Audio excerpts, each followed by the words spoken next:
नमस्कार। आपके अपने YouTube चैनल समय की पुकार में मैं ओम कसारा आप सभी दर्शक बंधुओं का हार्दिक स्वागत और अभिनंदन करता हूं।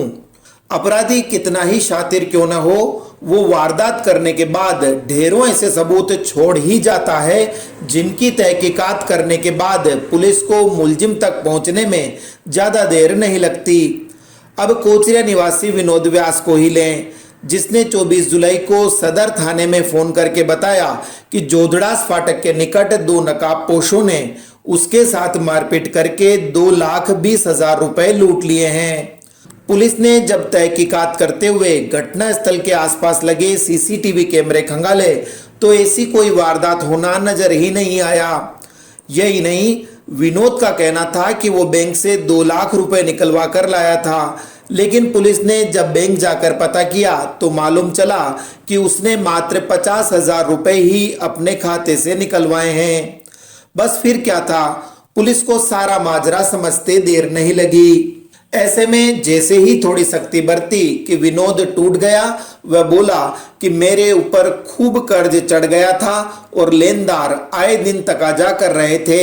इसी से परेशान होकर लूट की झूठी कहानी रची ताकि लेनदारों को कुछ दिनों के लिए खामोश किया जा सके। चूंकि झूठ के कोई पांव नहीं होते, इसलिए कितने दिनों तक आगे चल पाता। नतीजा यह निकला कि मात्र 2 दिनों में ही सारा भांडा फूट गया और अब पुलिस ने विनोद व्यास के खिलाफ झूठी रिपोर्ट दर्ज करवाने संबंधी धाराओं में मामला दर्ज करके आगे की कार्यवाही शुरू कर दी है। अतिरिक्त पुलिस अधीक्षक गजेंद्र सिंह जोधा ने झूठी सूचनाएं देने वालों को आगाह किया है कि उनके इस कृत्य से समाज में भय का माहौल उत्पन्न होता है। तो झूठी घटना इस तरह की रिपोर्ट होती है तो आमजन में एक अनजाना से भय पैदा होता है, सनसनी फैलती है। तो ये एक आम जिम्मेदार नागरिक के नाते, हमारे और आपके नाते ये जनता को एक मैसेज हो कि जो घटना उनके साथ हो तभी उसको उस रूप में पेश करें, क्योंकि एक आदमी की झूठी घटना का समाज में बड़ा नकारात्मक असर होता है, समाज में एक भय का वातावरण पैदा होता है। तो इन चीज़ों से बचें। इसके खिलाफ कार्रवाई, जो भी कानूनी कार्रवाई है वो की जाएगी। इसके खिलाफ आईपीसी में 193 में हम कार्रवाई कर रहे हैं। लोक सेवक को गलत सूचना देना, उसके अंदर कार्रवाई की जाएगी। बिल्कुल निश्चित रूप से रहा है लॉकडाउन के दौरान और उसके बाद जो बेरोजगारी, लोगों पे कर्जा, आर्थिक तंगी, उसकी वजह से लोग इस तरफ बढ़े हैं और भीलवाड़ा जिले में ही नहीं पूरे प्रदेश में, अभी देश की तो मैं नहीं कह सकता, पूरे प्रदेश में लगातार जो प्रॉपर्टी ऑफेंसेज है वो बढ़ रहे हैं। इस बीच देश भर में अधिवक्ताओं पर बढ़ते हमलों के विरोध में गुरुवार को जिला अभिभाषक संस्था के बैनर तले वकीलों ने कलेक्ट्रेट कार्यालय पर प्रदर्शन किया।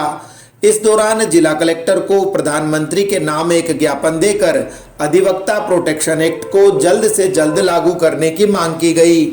जिला अभिभाषक संस्था के अध्यक्ष विक्रम सिंह राठौड़ ने कहा कि अधिवक्ता प्रोटेक्शन एक्ट के लागू हो जाने के पश्चात वकीलगण अपने आप को सुरक्षित महसूस कर सकेंगे। ये हमेशा महसूस किया जाता रहा है कि अधिवक्ता अभियुक्त गणों की और अपराधियों की पैरवी करता है और कई अपराधी जो है अधिवक्ताओं को धमकाते हैं और उनके ऊपर हमले होते रहते हैं। तो इस वजह से इस बिल की महती आवश्यकता हमेशा रही है। केंद्र सरकार ने भी इस बात को माना है कि एक बिल होना चाहिए। तो हमारी हमेशा से ये मांग रही है कि इस बिल को यथाशीघ्र संसद में पेश कर इसे पास कर कानून बनाया जाए और अधिवक्ताओं को सुरक्षा प्रदान की जाए। इधर केंद्र सरकार द्वारा सरकारी कंपनियों का निजीकरण किए जाने के विरोध में गुरुवार को यूथ कांग्रेस के कार्यकर्ताओं ने सूचना केंद्र चौराहे पर प्रदर्शन किया और प्रधानमंत्री नरेंद्र मोदी के खिलाफ जमकर नारेबाजी करते हुए उनका पुतला भी फूंका। यूथ कांग्रेस के ब्लॉक अध्यक्ष राजू जाट का कहना है कि मोदी सरकार ने हवाई अड्डे, बंदरगाह और रेलवे स्टेशन को निजी कंपनियों के हाथों बेचने का निर्णय करके देश की जनता के साथ विश्वासघात किया है। नहीं चलेगी, नहीं चलेगी। मुर्दाबाद, मुर्दाबाद। नरेंद्र मोदी मुर्दाबाद। मुर्दाबाद, मुर्दाबाद। नरेंद्र मोदी मुर्दाबाद। उधर कोविड वैक्सीनेशन कार्यक्रम का निरीक्षण करने के लिए आईटी के national programme officer Girish Dave और अजमेर डिवीजन के प्रोजेक्ट ऑफिसर निर्मला देवी गुरुवार को भीलवाड़ा पहुंचे।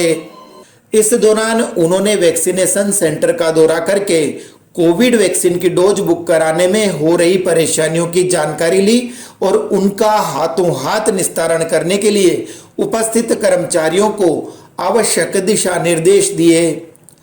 आरसीएचओ और कोविड वैक्सीन आरटी प्रभारी डॉक्टर संजीव शर्मा ने कहा कि आगंतुक अधिकारियों ने तीसरी लहर के आने से पूर्व ही अधिकाधिक लोगों को वैक्सीन लगाने के निर्देश दिए हैं। और अब अंत में महात्मा गांधी जीवन दर्शन समिति द्वारा गुरुवार को मेवाड़ प्रजामंडल आजादी आंदोलन सेनानी भंवरलाल जोशी का सार्वजनिक अभिनंदन समारोह आयोजित किया गया।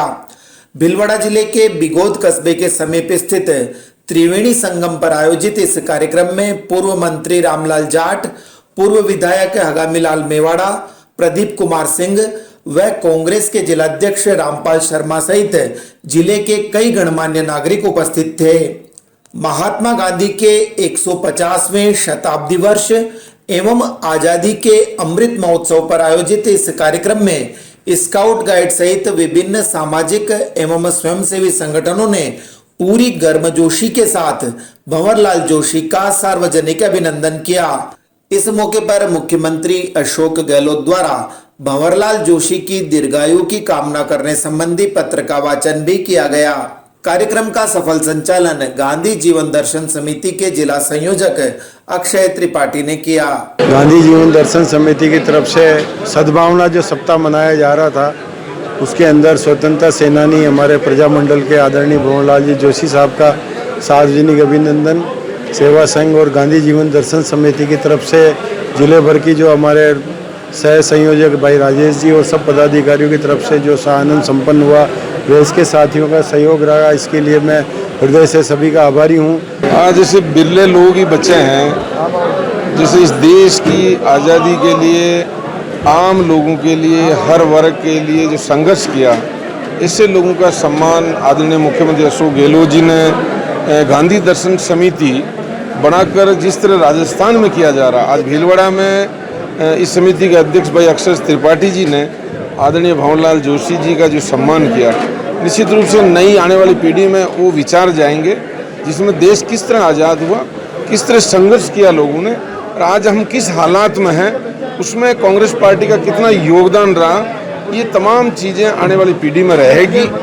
इसीलिए मैं आज उज्जवल भविष्य की जोशी साहब की कामना करता हूँ। तो इस बुलेटिन में आज इतना ही। यदि आपको पसंद आया हो तो इसे लाइक व शेयर अवश्य करें और आपके अपने YouTube चैनल समय की पुकार को सब्सक्राइब करना न भूलें। धन्यवाद। जय हिंद, जय भारत।